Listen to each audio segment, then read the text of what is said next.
नमस्कार मित्रांनो, कृषी विभाग भरती 2023 म्हणजे कृषी सेवक यांचा जो टाइम टेबल आहे तो साईटवर डिस्प्ले झालेला आहे। तर आता आपण बघूया की कोणता पेपर कोणत्या तारखेला आहे आणि एग्जाम कोणत्या महिन्यामध्ये होणार आहे।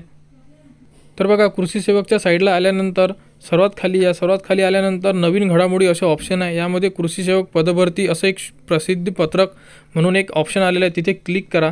क्लिक केल्यानंतर एक प्रसिद्धी पत्रक दिसेल तुम्हाला। यामध्ये बघा, कृषी विभागाच्या अधीनस्थ कार्यालयाच्या स्थापनेवरील कृषी सहायकांची रिक्त पदे कृषी सेवक म्हणून निश्चित वेतनावर भरण्यासंदर्भात सरळ सेवा पेशा व नॉन पेशा पदभरतीची जाहिरात 11/8/2023 ते 14/8/2023 या कालावधीमध्ये विभाग स्तरावरून प्रसिद्ध करण्यात आल्या। सदर जाहिरातीच्या अनुषंगाने 14/9/2023 ते 3/10/2023 या कालावधीमध्ये इच्छुक उमेदवारांनी अर्ज करण्याची कार्यवाही पूर्ण केलेली आहे। बघा, त्या अनुषंगाने या प्रसिद्धी पत्रकाद्वारे कळवण्यात येते की कृषी सेवक या पदभरती संदर्भातील ऑनलाईन परीक्षा IBPS कंपनीमार्फत 16 व 19 जानेवारी 2024 रोजी राबवण्यात येणार आहे। तसेच शासनपत्र दिनांक 18 ऑक्टोबर 2023 अन्वये पेशा क्षेत्रातील पदभरतीस निर्बंध असल्याने फक्त नॉन पेशा क्षेत्रातील रिक्त पदांसाठी पदभरतीची कार्यवाही करण्यात येणार आहे।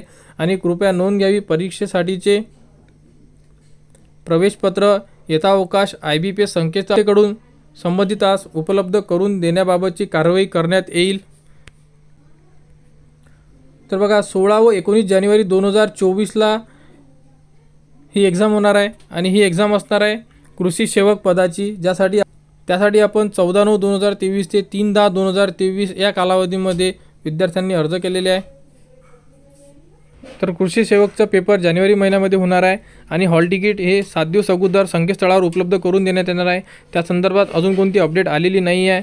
जर कोणती अपडेट आली कृषी सेवक या भरतीबद्दल तर तुम्हाला ती आपल्या YouTube चॅनलवर उपलब्ध करून देण्यात येणार आहे। त्यासाठी आपल्या चॅनलला सबस्क्राईब करा।